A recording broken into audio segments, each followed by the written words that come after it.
নমস্কার বন্ধুরা, আমি শম্পা এবং আপনারা দেখছেন এক্সক্লুসিভ শম্পাস ব্লগ। দিনটি ছিল 15ই আগস্ট এবং সকাল সকাল আমার বাড়িতে মায়ের আগমন ঘটে গিয়েছে।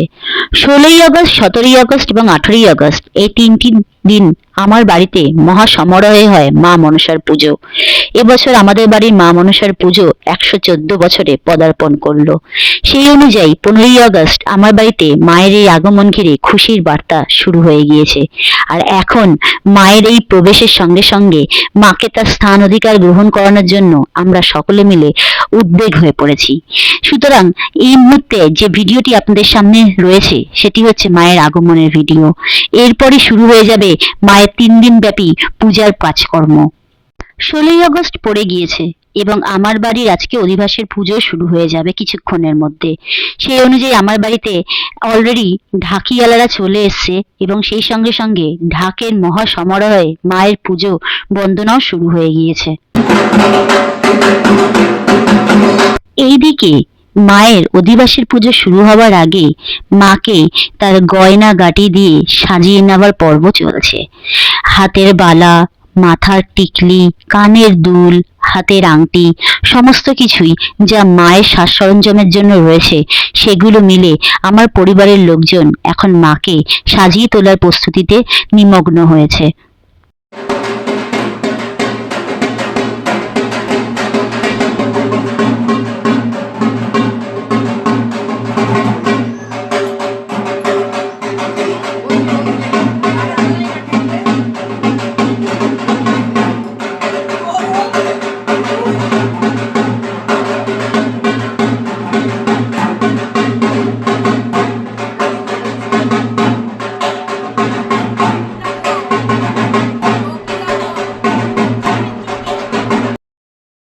ঢাকের আওয়াজে এবং মায়ের আগমনের জন্য আমাদের বাড়ির পুচকেটাও কিন্তু খুব আনন্দ পেয়েছে।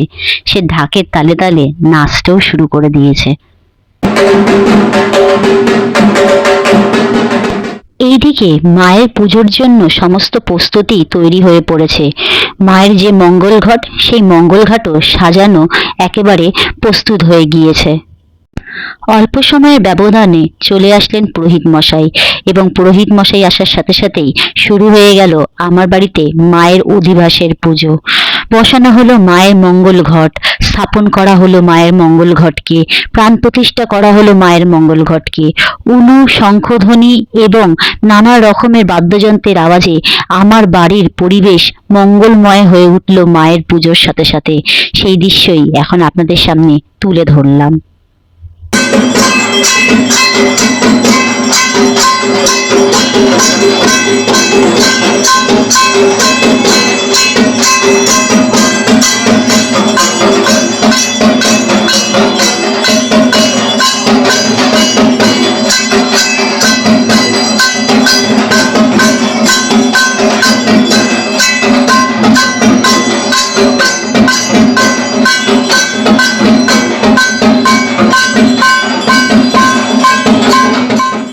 আমরা চলে আসলাম 17ই আগস্টের দিন, যেই দিন মায়ের প্রধান পুজো সম্পূর্ণ হবে।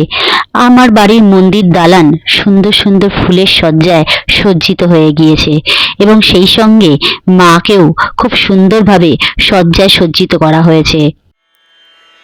রেণু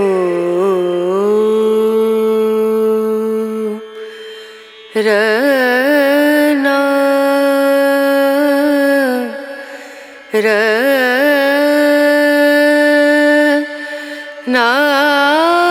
মায়ের মূল পুজোর পর্ব কিন্তু একেবারে তৈরি হয়ে গিয়েছে। আগত ভক্তগণ যেসব ডালা দিয়ে গেছে সেগুলো মায়ের পুজোর উদ্দেশ্যে সাজানো হয়ে গিয়েছে। ফল ফুল দিয়ে মাকে পরিবেশন করা হবে, তার সবই আয়োজন কমপ্লিট। এইদিকে আমার বাড়ির রাধা গোবিন্দকেও ফল প্রসাদ দেওয়া হয়ে গিয়েছে। মায়ের পুজো শুরু হতে আর কিছুক্ষণ বাকি। ओम आपशर्वते भूता जे भूता भविष्यनस्ता जे भूता विघ्नकर्तारस्ते नश्यन्त सेवाज्ञा ओम भूतावश्य विशाच शिराकशश शरसिवा आपशर्वते सर्वे चंडिकाश्रयण तारिता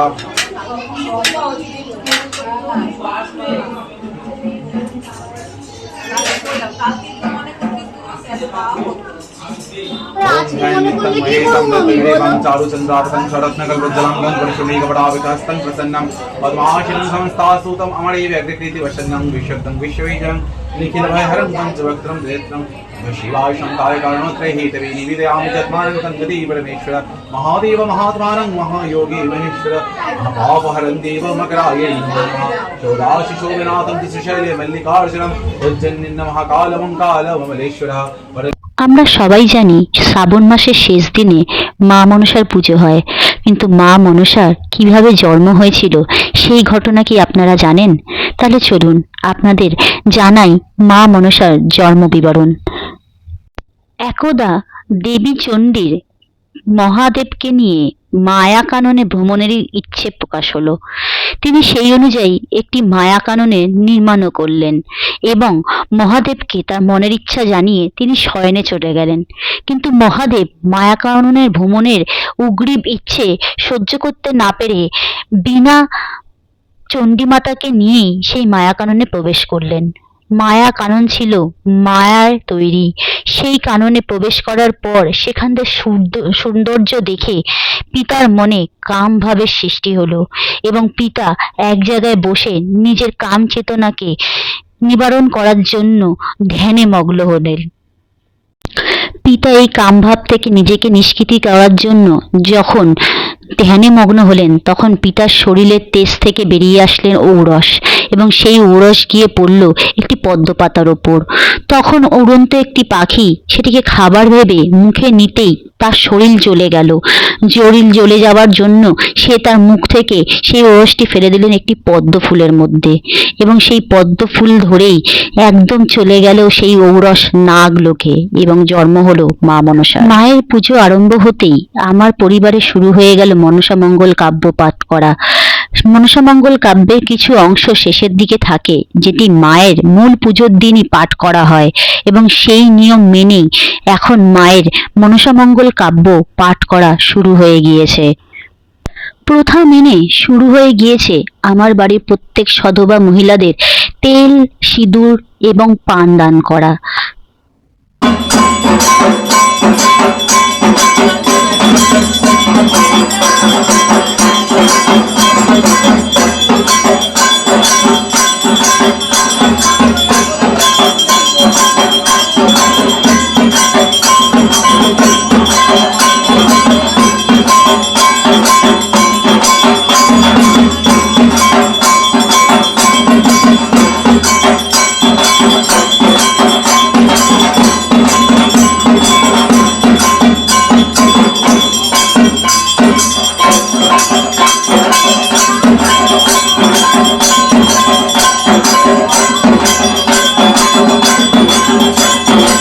সমস্ত পুজোর অনুষ্ঠান শেষ করার পর শুরু হয়ে গেল আমার বাড়িতে পুষ্পাঞ্জলি পর্ব।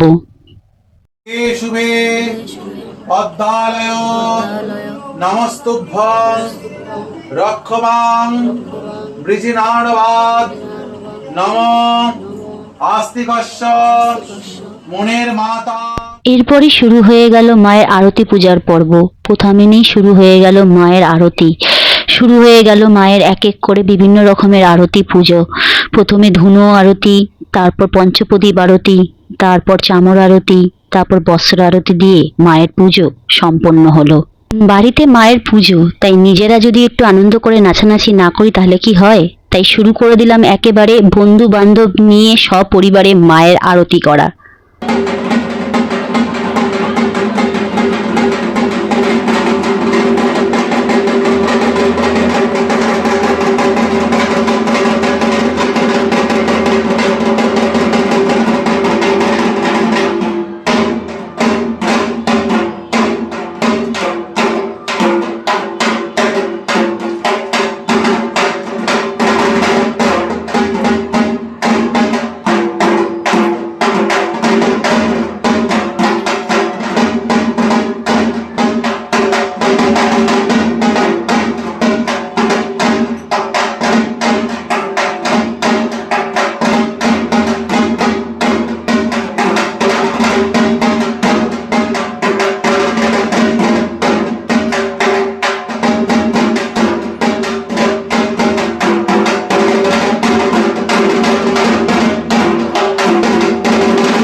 18ই আগস্ট আজকে মায়ের বিসর্জনের পুজো।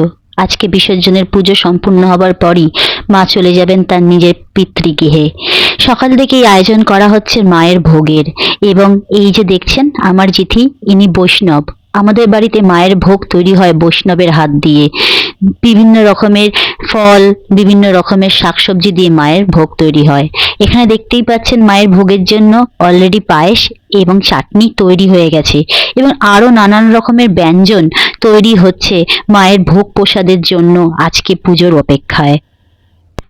বিসর্জনের পুজোর দিন আমার বাড়িতে যেমন ভোগ প্রসাদের নিয়ম রয়েছে, তেমনি রয়েছে যজ্ঞের অনুষ্ঠান। এই বিসর্জনের পুজোর দিনই আমার বাড়িতে সুসম্পন্ন হয়ে থাকে মা মনসার যজ্ঞ।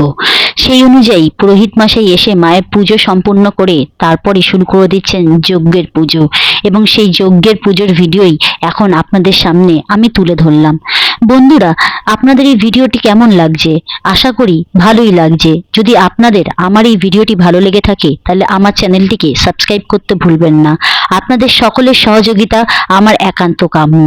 আপনারা যদি আমাকে সহযোগিতা করেন তাহলে এরকম পুজো এবং নানা বিষয়ে নানা রকমের ভিডিও আমি পরবর্তীকালে আরও আমার চ্যানেলে আপলোড করব। এখন আপনাদের সামনে হচ্ছে মা মনসার যজ্ঞ।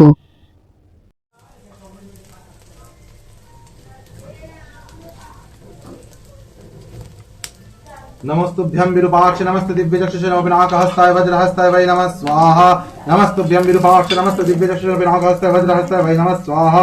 नमस्तुभ्यं विरूपाक्ष नमस्ते दिव्यचक्षुषेणाभिनाकहस्ताय वज्रहस्ताय वै नमः स्वाहा। नमस्तुभ्यं विरूपाक्ष नमस्ते दिव्यचक्षुषेणाभिनाकहस्ताय वज्रहस्ताय वै नमः स्वाहा। नमस्तुभ्यं विरूपाक्ष नमस्ते दिव्यचक्षुषेणाभिनाकहस्ताय वज्रहस्ताय वै नमः स्वाहा। नमस्तुभ्यं विरूपाक्ष नमस्ते दिव्यचक्षुषेणाभिनाकहस्ताय वज्रहस्ताय वै नमः स्वाहा। नमस्तुभ्यं विरूपाक्ष नमस्ते दिव्यचक्षुषेणाभिनाकहस्ताय वज्रहस्ताय वै नमः स्वाहा। नमस्तुभ्यं মায়ের বিসর্জনের পুজো এবং যজ্ঞ দুটোই সম্পূর্ণ হয়ে গিয়েছে। এখন ভক্তগণ অপেক্ষায় রত মাকে বিসর্জন দেখবে বলে। মায়ের যে বিসর্জন করা হয় দর্পণে, সেই দর্পণ বিসর্জন দেখার জন্য এখন ভক্তগণের লাইন পড়ে গেছে। আর এখানে পুরোহিত মশাই এখন দর্পণে মায়ের বিসর্জন দেখানোর জন্য কাজ করে চলেছেন। মায়ের বিসর্জনের অনুষ্ঠান সুসম্পন্ন হওয়ার পর মায়ের যে ভোগ আছে সেই ভোগের থালা মাথায় করে নিয়ে আমাদের ঘরে প্রবেশ করার নিয়ম। এক এক করে আমার দাদা দিদি কাকিমা আমার কাকু সবাই মাথায় করে মায়ের ভোগ নিয়ে গৃহে প্রবেশ করছেন। এ এক অন্য রকমের অনুভূতি। মায়ের মহাভোগ মাথায় করে নিয়ে প্রবেশ করার যে আনন্দ এবং সুখ রয়েছে সেটি বলে বোঝানো দায়। চলুন আপনাদের দর্শন করে দিই মায়ের মহাভোগের প্রসাদের ছবি এবং ভিডিও। আপনারাও মায়ের মহাপ্রসাদের ভিডিও নিয়ে আনন্দ লাভ করুন এবং কৃপা প্রাপ্ত হন। এই বছরের জন্য মা মনসার পুজো সম্পূর্ণ হয়েছে খুব ভালোভাবে, কিন্তু মা তো পিতৃগৃহে ফিরে যাবেন, মাকে তো ছাড়তে মন চায় না। তাই মায়ের যাওয়ার আগে যতটুকু সময় মাকে নিজের কাছে ধরে রাখা যায় সেই আনন্দটুকু উপভোগ করে নেওয়ার জন্য আমরা শুরু করে দিলাম মায়ের আরতি।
অনেক হলো এই বছরের জন্য আনন্দ মাতামাতি নাচ গান, মাকে আটকে রাখার বহু প্রচেষ্টা, কিন্তু আটকে আর রাখতে পারলাম কই। মা বেরিয়ে পড়েছেন তার নিজ গৃহপথে। এবারের মতন মাকে এখানেই জানাতে হচ্ছে আমাদের বিদায়। মা যেখানেই থেকো, আসছে বছর আবার এসো, তোমার অপেক্ষায় আমরা সকলে অধীর আগ্রহে থাকব। মনের মধ্যে হালকা একটা কষ্ট নিয়ে এখন আমরা সবাই চলেছি নিরঞ্জন ঘাটের পথের দিকে। সবাই আমার সঙ্গে বলে ওঠো, মা মনসার জয়, মা মনসার জয়, মা মনসার জয়। আসছে বছর আবার হবে, আসছে বছর আবার হবে, আসছে বছর আবার হবে। মা সবাইকে আনন্দ দিও, সবাইকে সুখে রেখো, সবার মধ্যে রোগ শোক তুমি যা আছে কেড়ে নিও। তোমার আনসার আনন্দের প্রতীক্ষায় আরো একটি বছর পার করে দেব, এই বিশ্বাস মনের মধ্যে। নিরঞ্জন করার আগে এখন চলছে মায়ের 7 পাক পরিক্রমা। এই 7 পাক পরিক্রমা শেষ হলেই এবারের মতন মা আমাদের জানাবে বিদায়, আর আমরাও অশ্রু চোখে ফিরে আসব 1 বছরের প্রতীক্ষা নিয়ে। প্রতিমা পরিক্রমা শেষ করে মাকে নিয়ে আসা হলো একদম ঘাটের পাড়ে। এবারই জানিয়ে দেওয়া হবে মাকে বিদায়, আবার 1 বছরের প্রতীক্ষার জন্য। মা সবাইকে ভালো রেখো, সুস্থ রেখো, সবার মনস্কামনা পূরণ করো, এই বলি তোমাকে এই বছরের জন্য জানাচ্ছি বিদায়। আসছে বছর আবার এসো মা, তোমার অপেক্ষায় থাকবো। বন্ধুরা, এখানেই শেষ করছি আমার এই ভিডিও। আশা করি আপনাদের সকলের ভালো লেগেছে। যদি আমার এই ভিডিওটি ভালো লেগে থাকে অবশ্যই সাবস্ক্রাইব করতে ভুলবেন না আমার চ্যানেলটিকে। আপনাদের সহযোগিতা এবং ভালোবাসা আমার একান্ত কাম্য।